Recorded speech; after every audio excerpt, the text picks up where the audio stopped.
So muli po, inulit po mga kapatid, samahan niyo po ako sa pagbasa mula po sa aklat ng unang Juan, chapter 3, verses 16, 17, and 18.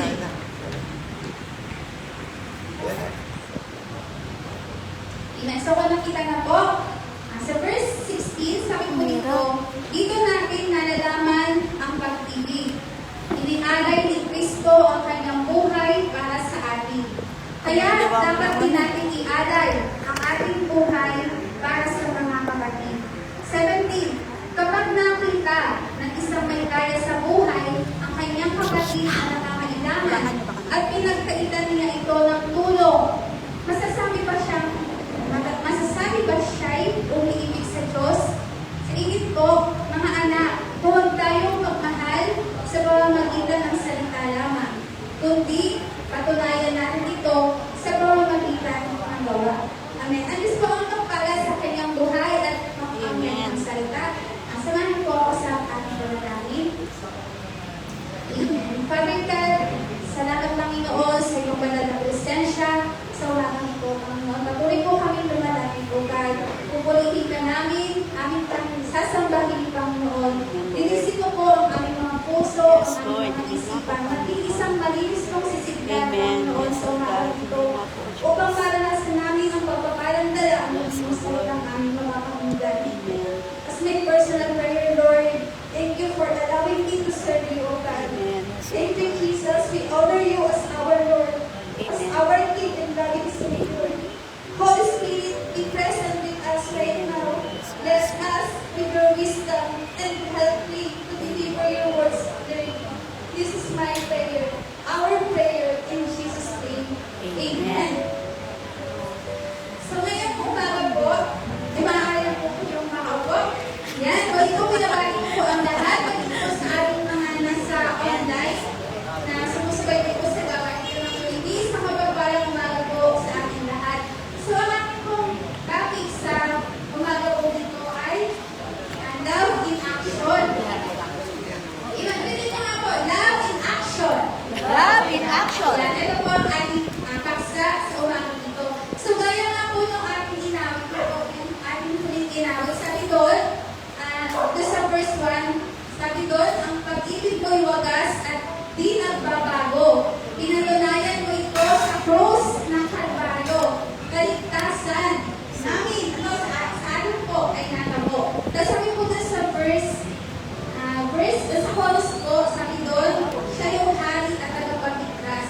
So mga kapatid, nakita po natin dito sa awit dito na ang Diyos po ay hindi lamang pinatunayan niya yung kanyang pag-ibig sa atin, only in words. Amen?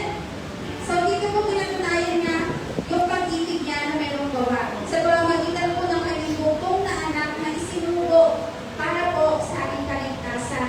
So ngayon mga kapatid, kung ating pong naranasan ang pag-ibig nito na ginawa ng ating Panginoong Jesucristo, so paano po dapat yung ating kaisipan ngayon? Kung nakita natin yung love in action na pinakita ng Diyos sa atin, ano na po ba dapat yung makita sa atin ng Lord sa ating pamumuhay ngayon? So simulan na po natin mga kapatid ang ating pong mensahe po ng ating Panginoon. So atin dito, kami po dito, the principle of God's kingdom. So ano po ba yung God's principle concerning love in action? So way of thinking and living. Ano ba yung prinsipyo ng kaharian tungkol sa love in action? So may dalawang puntos lang po tayo dito mga kapatid. Unang puntos po, sabi na po kapag love in action, no tayo na nakaranas na ng pag-ibig ng Diyos. So paano na yung magiging way of thinking natin and living concerning love in action? So number 1, love in action drive us to witness for Christ. Amen? Amen? Amen. And you are blessed. Sa pagsabi niyo po, sa pag-agree niyo po ng deliver ng word of God, kapag sinabi niyo amen, tinatanggap po yung pagbabala ng aming Panginoon.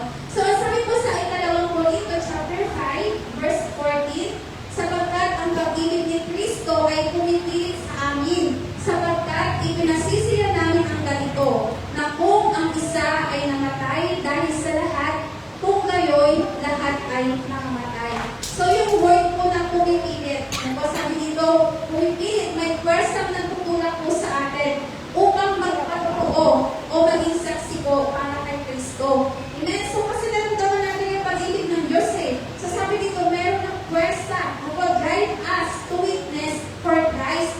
At sabi po dito, yung natutulak po sa atin ay hindi po galing sa labas.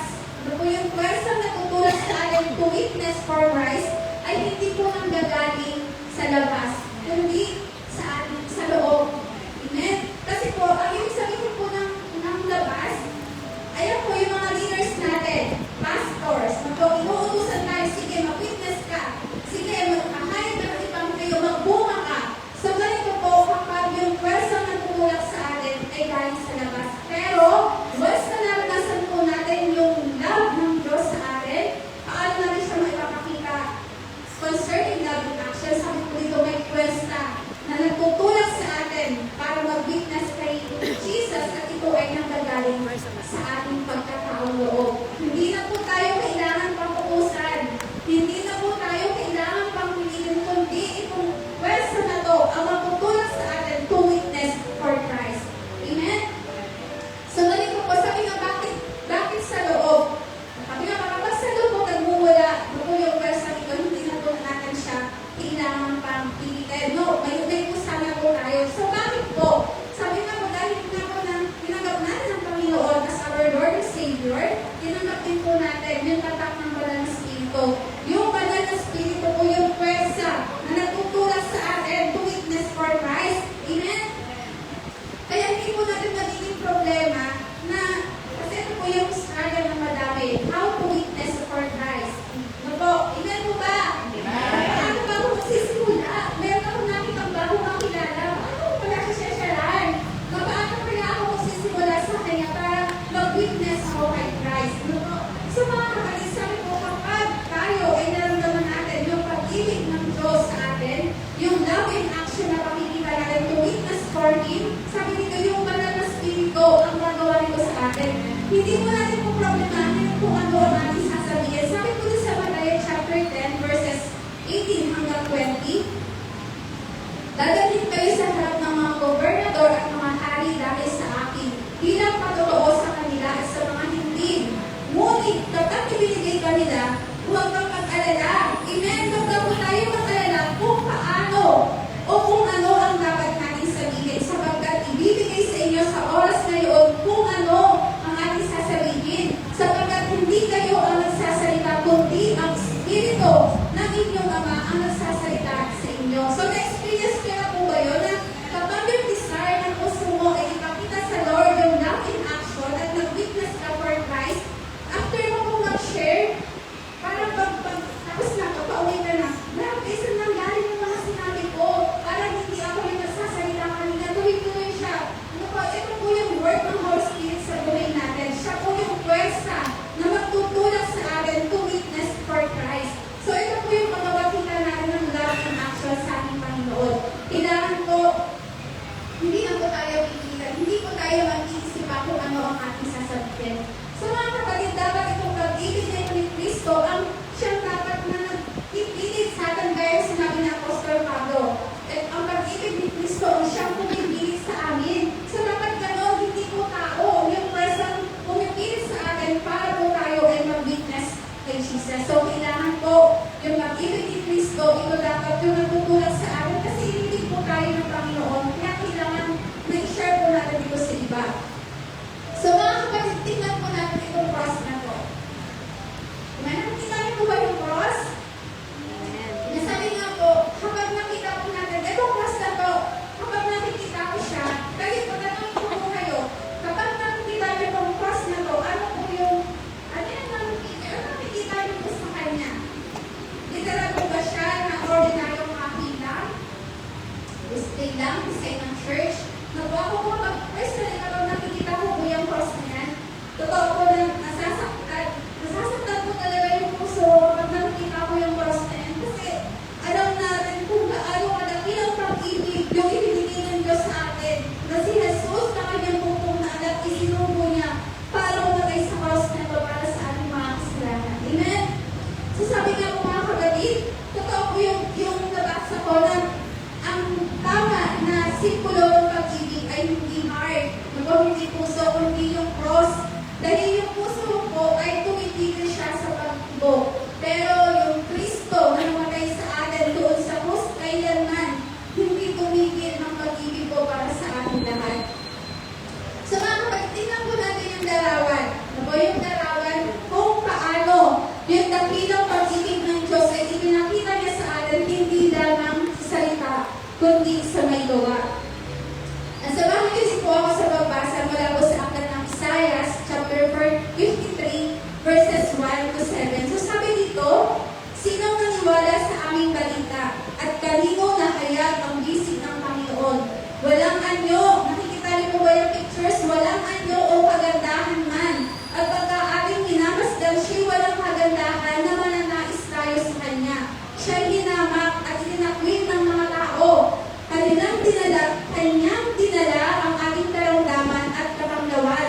Siya'y nasugatan dahil sa ating mga pagsalangsang, nabugbog dahil sa ating mga kasamaan. Siya'y nabighati, gayon may, nang siya'y dinalamhati ay hindi nagbuka ng kanyang bibig. So dapat mga kapatid, ganito yung nakikita natin sa cross. Ganyan yung itsura. Kapag titignan natin yung cross, hindi literal siyang kahoy lang, kundi dapat may sakit tayong nararamdaman. Dahil ganoon kadakila ang pag-ibig ng Diyos na ipinakita sa atin. Hindi na kailangan. Hindi na tayo pinag-versa paano mag-witness for Christ. I-share po natin kung ano yung dakilang pag-ibig na naranasan po natin sa ating Panginoon.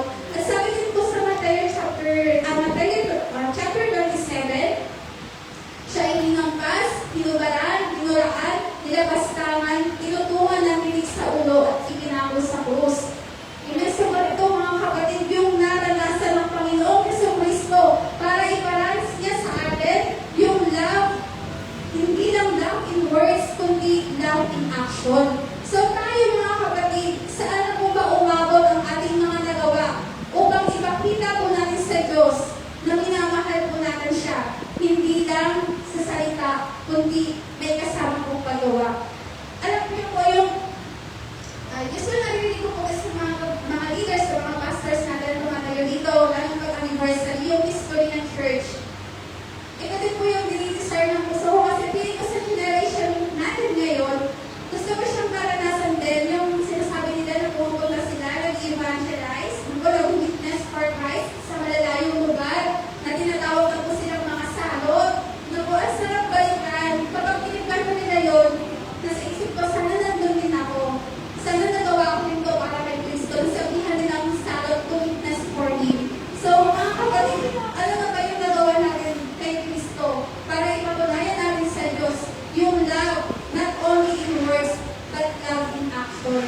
So, mga kapatid, si Apostle Pablo po, mag-self-check po tayo ngayon, mga kapatid.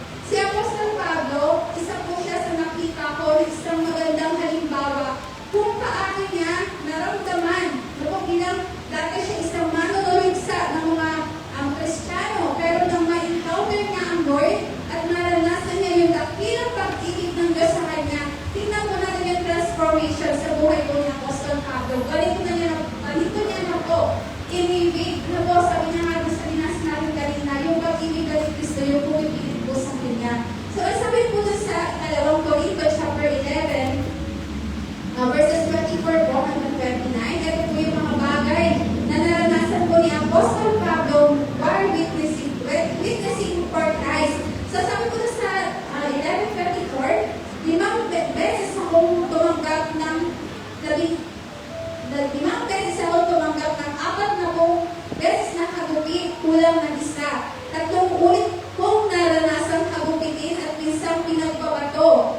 3 beses kong naranasan mawasak ang barkong aking sinasakyan.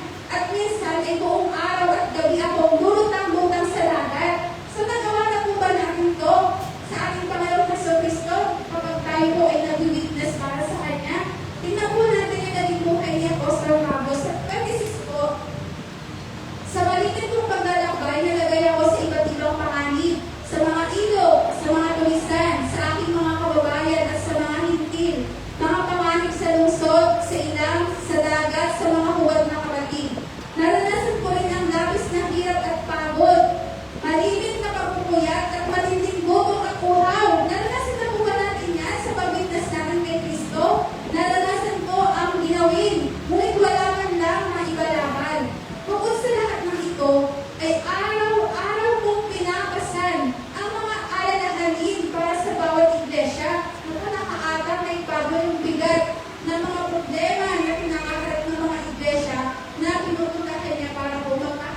salita ng Lord.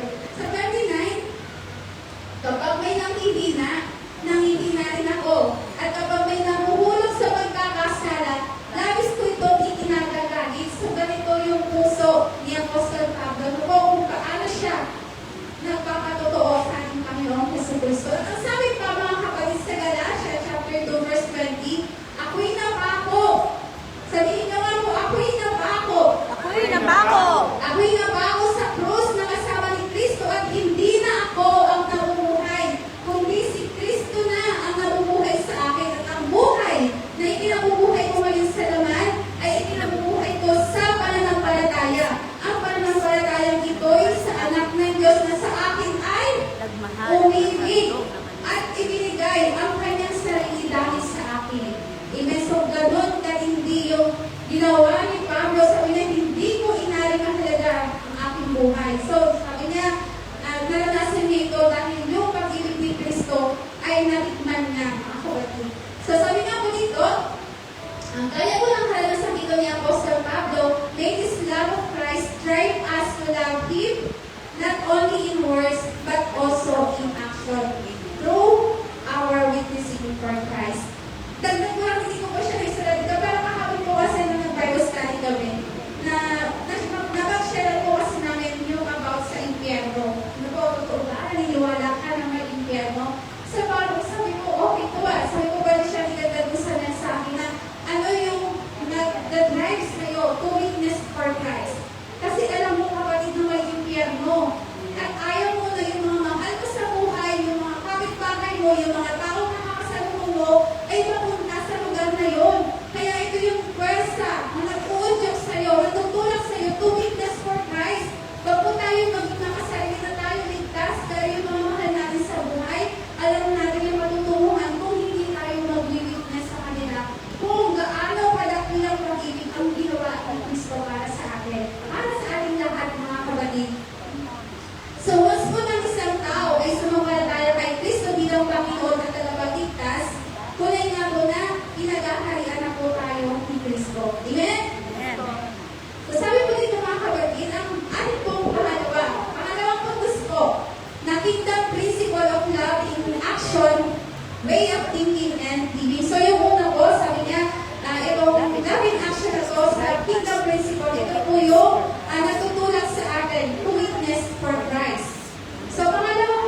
kung nasa atin na, hindi po siya maaaring hindi tayo ma-influensyahan. Kasi nasa loob, hindi sabi nga po kung ano yung nasa loob natin, siya yung makikita sa atin. Siya yung makikita sa atin kung ano yung ginagawa natin. So mga kapatid, basta isang tao is sumampalataya kay Kristo bilang Panginoon at sariling tagapagligtas, pinaghaharian na po siya ng Diyos.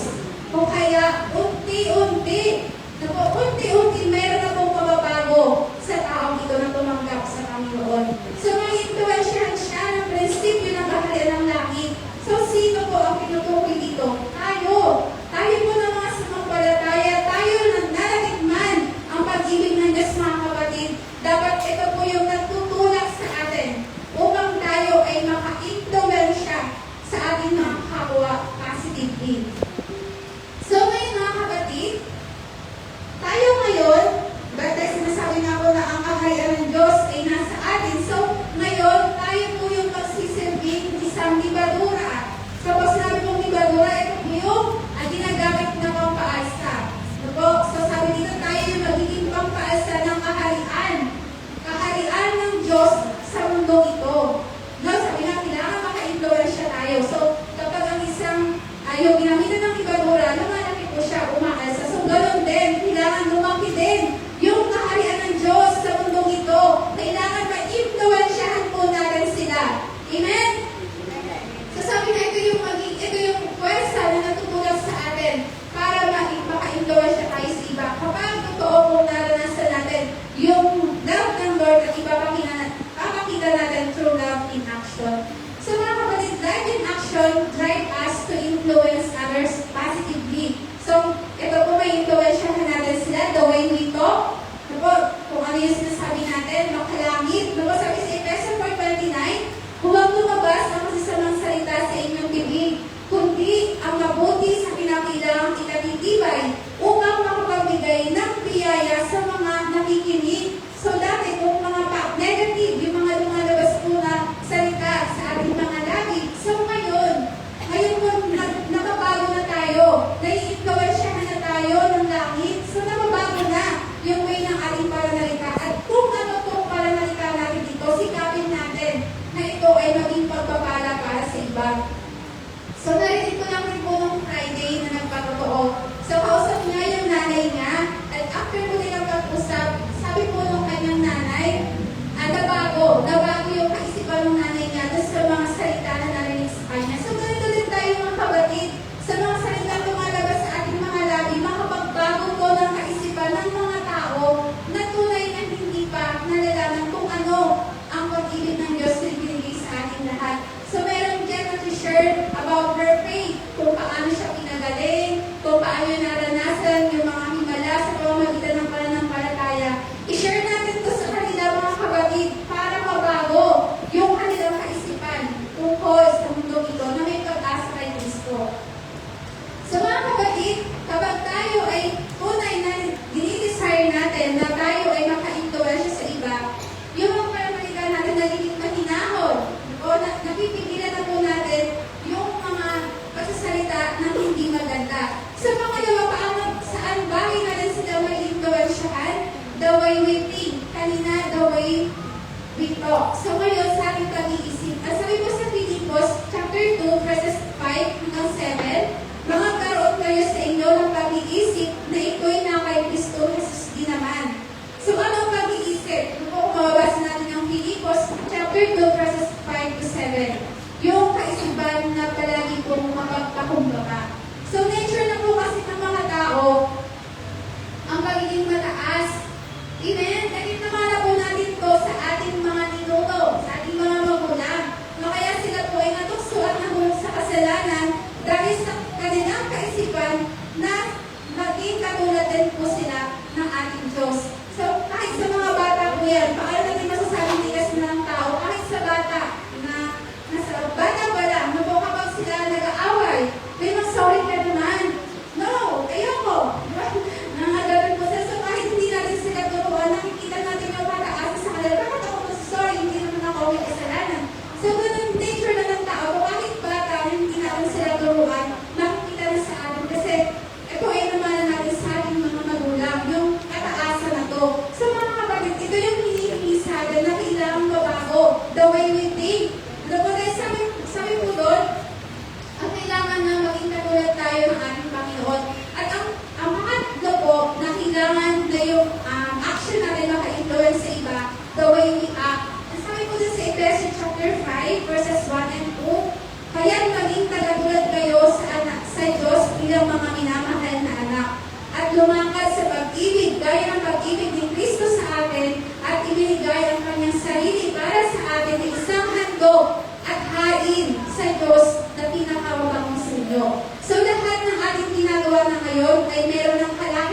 pag-ibig. Amen?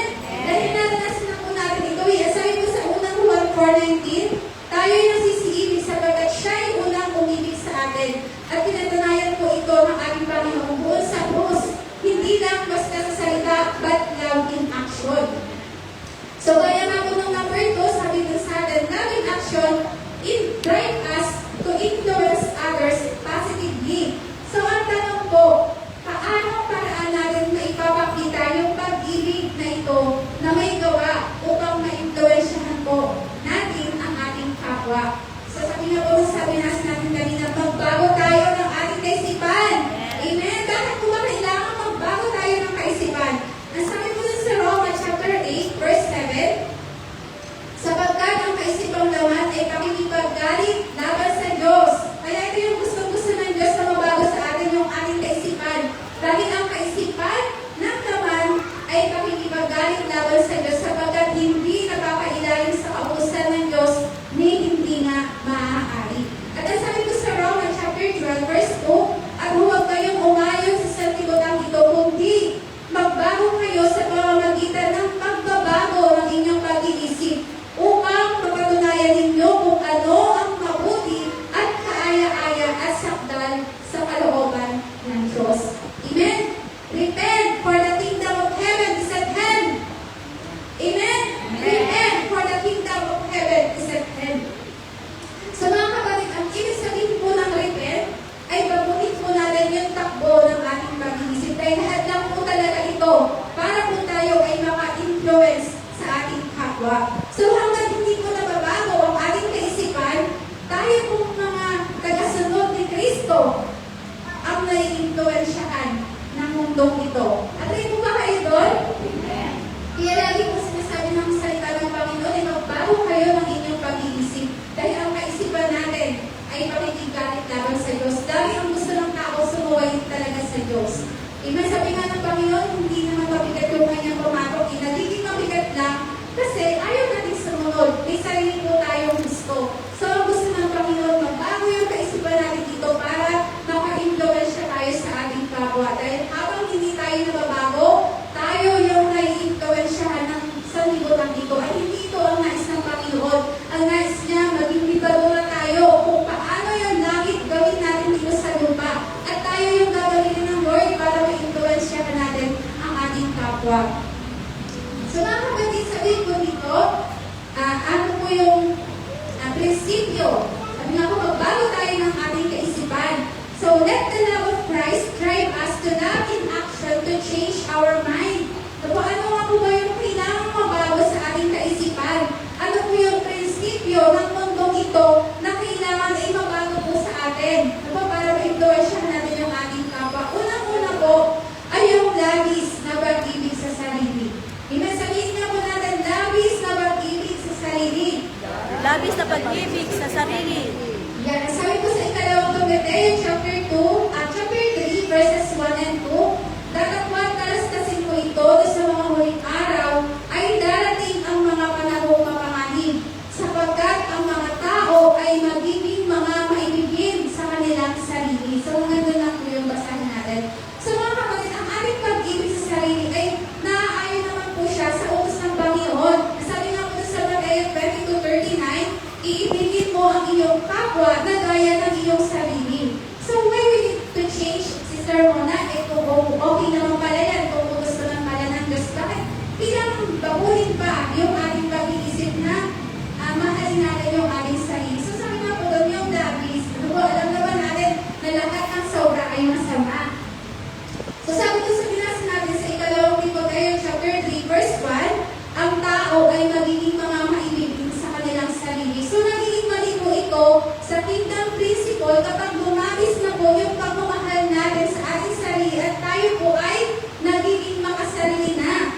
By the way, sinasabi po doon sa ikalawang Timoteo 3:1 na ating binasa, sa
po.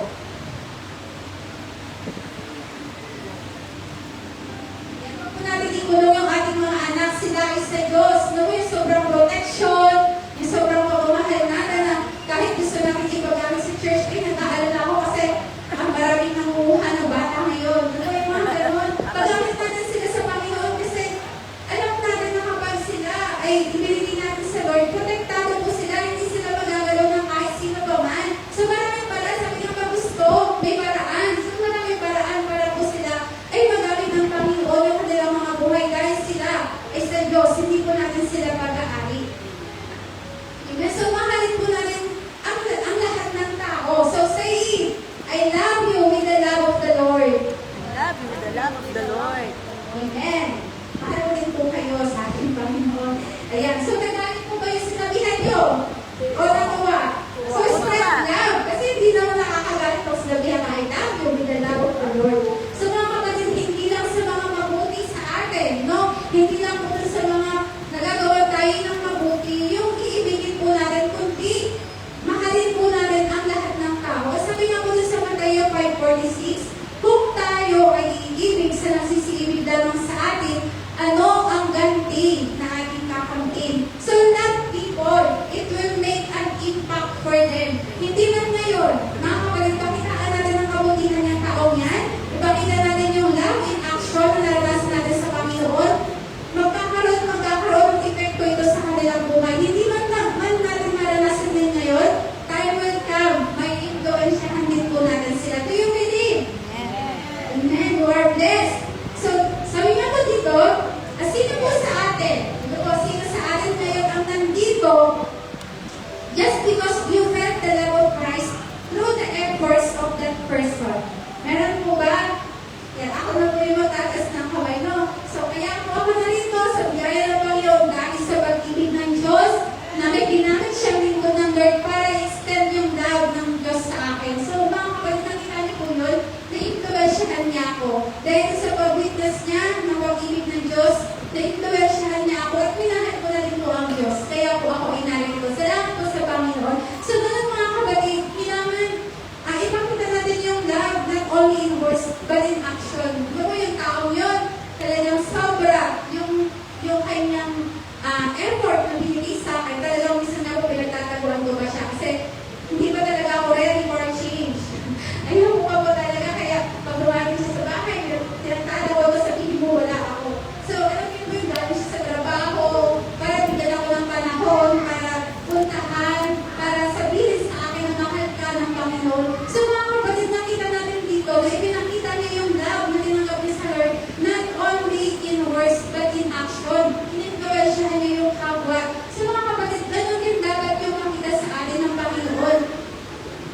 So, sabi nga po sa Gawa, chapter 20:24, sabi niya po sa Pablo, datapot hindi ko minamahal ang aking buhay na waring sa akin ay mahalaga. Naganap ko lamang ang aking katungkulan at ang ministeryo tinanggap ko sa Panginoong Jesus na magpapatotoo ng Ebanghelyo ng biyaya ng Diyos. Nakita po natin kung mga kapatid sa Pastor Pablo, wala na siyang pakialam sa kanyang buhay.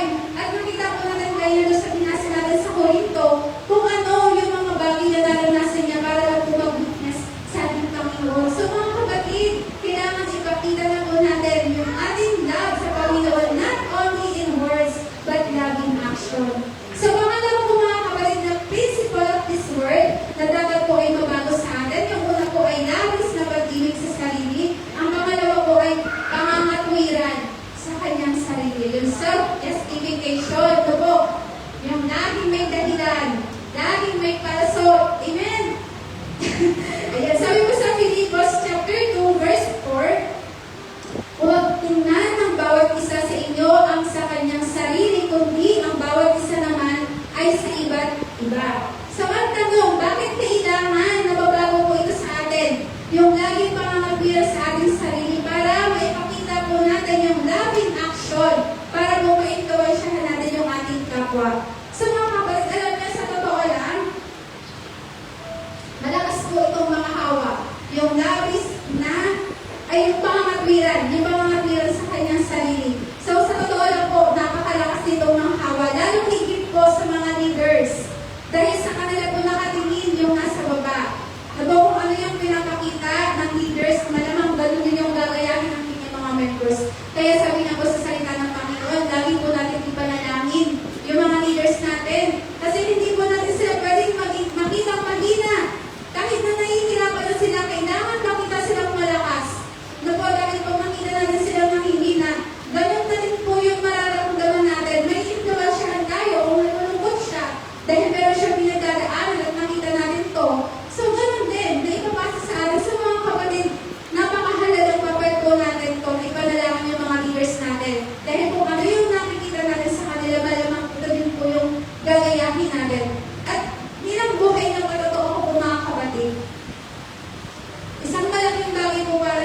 natin itong sinasabi sa number 2 na yung isang kailangan ko na ma-influensyahan tayo ng ating leaders. Yung pangangatiyan lagi sa ating sarili. Kasi hadlang ko talaga ito para tayo ay makasunod sa Panginoon.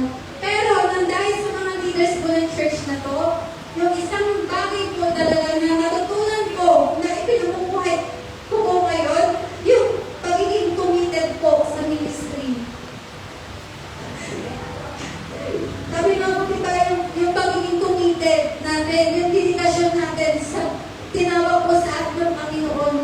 So, ito po, ipapato ko hindi po para sabihin sa inyo kung ano yung mga nagawa ko. Kasi para sa akin, wala pa akong nagagawa para sa Panginoon. Nagsisimula pa lang ako.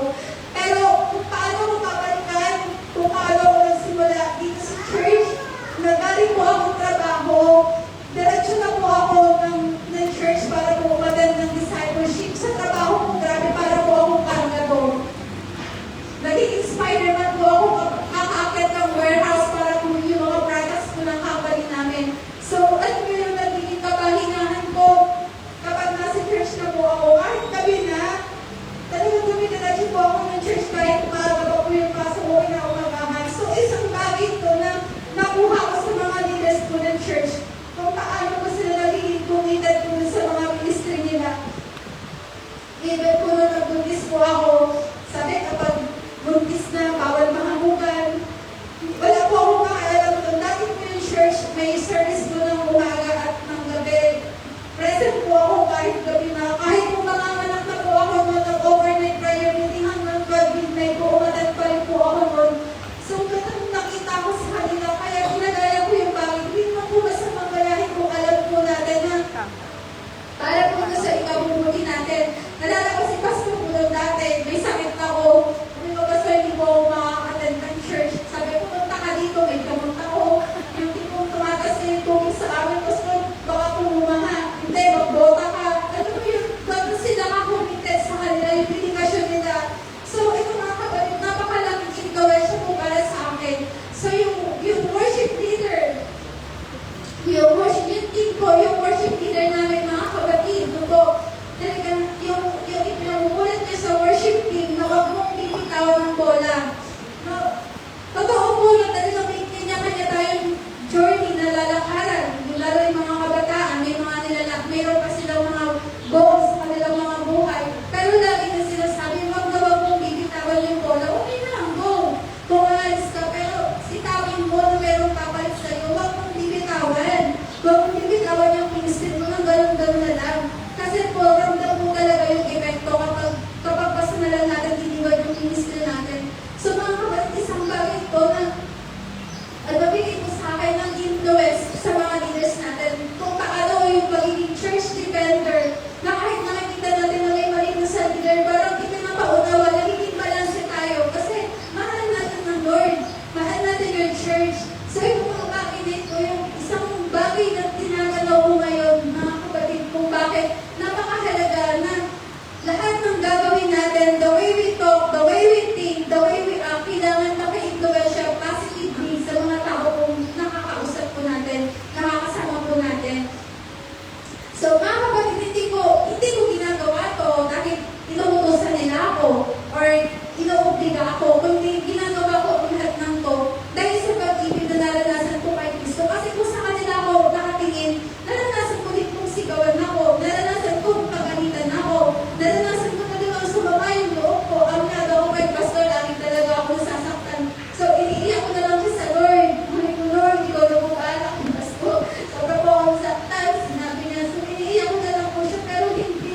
ito. So, ipinakikita ko dito mga kapatid na yung pangangatwiran nila sa kanilang sarili. Tapos sa halip na magsisig, sa halip po na akuin ang kanilang mga kasalanan. Yung mga pangangatwiran po natin sa Panginoon na, uy, alam na ng Diyos yan. Ano ba? Kasi yung pag-ibig na inindihan ka ng Diyos, okay lang yan. So mga kapatid, mga bagay na ito po ay patuloy na mabago na yung ating kaisipan. So yung bahagyang pagsunod ay pagsaway pa rin po. Ang mabuting layunin ay hindi ko nagpapawalang sala sa pagsuway. Kaya kung hindi po ako umatin kasi po binantayan ko yung bahay namin. Okay, wala yung bahay niyo. No. So mga kapatid, mabuting natin layunin natin, hindi siya nagpapawalang sala sa pagsuway. Dapat po natin unahin matakot sa Diyos kaysa po sa tao. So yun po, review lang po tayo. Sabi nga po, what are the kingdom principles concerning loving action, way of thinking and living? Unang-una, kailangan tayo po nakaranas na ng pag-ibig ng Diyos. Kailangan itong loving action drive us to witness for Christ. At yung matutunan po sa ating verse ito ay hindi nang gagaling doon sa labas. Ano po yung labas? Yung mga leaders, yung mga pastor, na napuutosan to witness for Christ. Kundi yung verse ito ay nagmumula doon sa ating pagkataong loob. Sa tulong ng Banal na Espiritu na sabi, huwag tayo mag-isip kung ano yung ating sasabihin. Sapagkat ang Espiritu ng Ama ang siya magbibigay sa atin ng kapahayagan once na tayo po ay sumunod. Sa pangalawa po, na kingdom principle about concerning loving action drive us to influence others positively. So, lalong higit po, yung mga itinatalagang mga leaders na bago ngayon si church, maging mabuting halimbawa po tayo sa ating mga members. Kaya kung ano po yung nakikita sa atin, panigurado, ito din po yung magagaya po nila sa atin. So, how to influence? So, kung ako magbago tayo ng pag-iisip ay sa prinsipyo ng mundong ito. So, ano yung mga prinsipyo ng mundong ito? Yung labis na pag-ibig sa sarili. So, hindi po masama na mahalin natin ang ating sarili. Pero, huwag lumabis na masikip po natin bibigyan ng pagkakahalaga kaysa po sa ating Panginoon. At ang pangalawa po, yung laging pangangatiran sa ating mga sarili. No po, para tayo makalusot. So, mga kapatid, ang laging pangangatiran ay isang hadang upang tayo ay makasunod sa Panginoon. At ang minsan nga, ang ginagawa pa natin pangangatiran, ginagamit natin yung salita ng Diyos na para lang po tayo ay makalusot doon sa bagay na hindi natin kasunod. So, mga kapatid, sa atin naman po ginagawa na ito, na kapag tayo ay sumunod sa Diyos at ipinakita po natin yung pag-ibig, hindi lang po doon sa salita kundi sa gawa, may promise naman po sa atin ang ating Panginoon. So, sabi po doon sa Mateo chapter 19, verse 29, at ang bawat isa na nag-iwan ng mga bahay o mga kapatid na lalaki, mga kapatid na babae, ama, ina, mga anak at ari-arian, alang-alang sa akin, ay tatanggap ng 100 ulit na kapalit at magmamana ng buhay na walang hanggan. So may promise si Lord naman, hindi naman talaga siya nabibigay sa atin ng mga bagay na gagawin natin na wala siyang reward.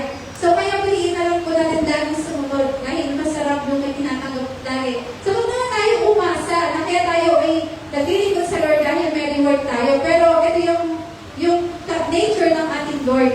Kung yung tao nga, kapag nagtatrabaho tayo, pinapaspaluhan tayo, ang Lord pa kaya na siya ang may-ari ng lahat, ng langit at ng lupa.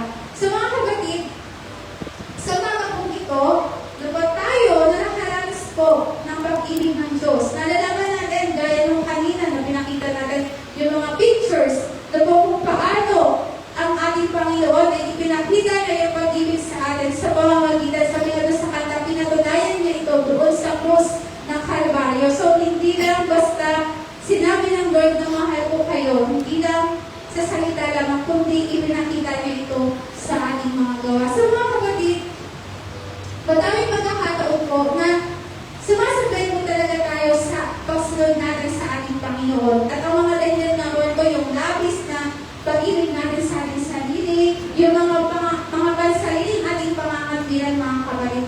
So, sa umagang ito, tunay na ang Diyos ay iniibig ang lahat. Kaya, paano natin ipapakita ngayon sa Diyos? Yung totoo, na Lord, I love you, pero hindi lang sa salita, kundi sa gawa. Amen. So, inayahan ko po na ang lahat ay tumayo at ating pong awitan ng ating Panginoon. So, sabi nga po, paano natin may papakita sa Diyos na ang ating pong pag-ibig sa Kanya ay totoo na tayo sa Kanya. So, repent and turn to God. Amen. So, awitan po natin ang ating Panginoon.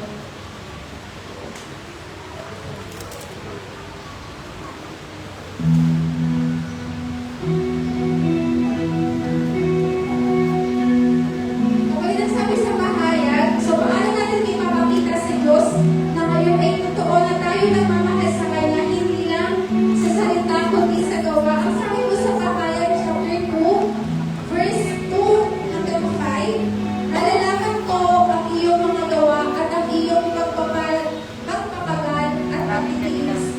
At may pagtitiis ka at nagpatatagal sa aking pangalan at hindi ka napagod. Ngunit, mayroon akong laban sa iyo na iyong iniwan ang iyong unang pag-ibig. Kaya't alalahanin mo kung saan ka nahulog at magsisi ka at gawin mo ang iyong mga unang gawa. So mga kapatid, sa umagang ito, kung alam natin na may mga kataon talaga na pinapakita natin sa Lord na Lord, hindi ko deserve yung love ko kasi lahat pinigay ko, pero tayo, lagi tayong may itinili na para sa ating sarili. So sabi ng Lord, ibigin niyo ako ng buong puso, buong pag-iisip, buong kaluluwa. Hindi sinabi ng Lord na ibigin niyo ako ng kalahati lang. Ang nais ng Lord yung pag-ibig niya na ibigin natin sa kanya ng buong buo, kung wala siyang kalahati. So ngayon mga kapatid, kung alam natin sa sarili natin na mahirap po talaga na ipakita yung pagmamahal sa Diyos na hindi lamang sa salita. Ngayon, kausapin po natin ang Panginoon na sabi niya, repent and turn to God. Nakalimutan mo yung unang pag-ibig na naranasan mo, magsisi ka at gawin mo yung mga bagay na ginagawa mo noong una. Gawin po natin ang ating Panginoon.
Sa'yo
Community, salamat po sa inyong partisipasyon sa mga gawain ng iglesia. Tuloy pa rin po ang ating gawain online ang ating Sunday worship celebration ay nagsisimula po ng 8:50 to 10 ng umaga. Ang prayer meeting po ay every Friday, 7:30 to 8:30 p.m. Sama-sama tayo lumapit na nalangin sa Diyos. Lagay lamang po ang inyong mga prayer request at pasasalamat sa mga answered prayers sa comment section habang tayo po ay nakalive. Sa darating po na Biyernes, ang face-to-face prayer meeting is ordered po si Sister Mercy Peloco. Nandito po ba si Sister Mercy?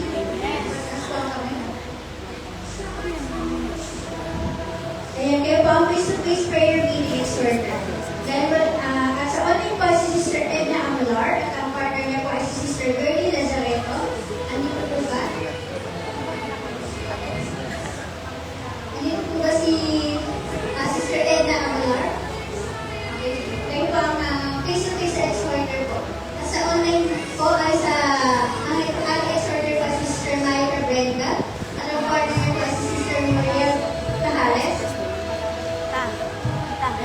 Ang Bible study ay tuwing Wednesday, 7:30 to 8 p.m.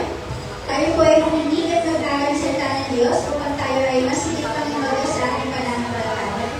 Kung ito pong naranasan pagpapala at pag-ibig ng Diyos sa mga mensahe na pinapakinggan, magbigay lamang po ng comments at pakilike at share na din po ang FB page ng Unity.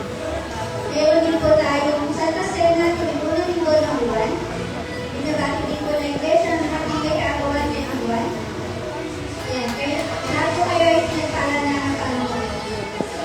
Sa darating na linggo, manalangin paghanda po ang mga servant minister. Sa opening prayer po si Sister Imelda Fermin. Sa closing prayer po si Sister Elia Bredica. Sa MC po si Sister Maria Reyes. At si Sister India Arceo. Ang usher po si Sister India Arceo, si Sister Gertie Lazareto. Ang sa tower offering po ang Ricamara and Almira family po. Inulit po po ang Ricamara and Almira family po ang flower offering sa darating na linggo. Sa lahat po ng mga partners ng Unity, ang inyong suporta at pinansyal ay lubos na nakakatulong upang maipahayag ang kabutihan at kapagalingan ng Diyos sa mga gawain pag-umisyon. Malayo po ang ating mga katingin, mga kaloob at relasyon pinansyal. Nakakatulong po ito para maabot ang ating kapwa na nangangailangan, mapakinig ang mensahe ng mabuting balita. Ang inyong tulong pinansyal ay sumusuporta sa pangailangan ng iglesia, suporta sa mga magkagawa at tulong upang maisaputagan ng mga programa ng iglesia. Naniniwala po ang iglesia na Unity na sabaw ng pagkakaloob ay ibabalik ito sa inyo ng Diyos na sistemig at umaapaw. Ikaw na nakikinig, pinipala ka lang ng Diyos, ang mo na pagkakalit ng iyong buhay sa Diyos ang pagkakinig. Thank you for watching our Sunday service. Like the video and subscribe to our YouTube channel. You can also follow our Facebook page for updates. The link will be provided in the description box below. To God be the glory.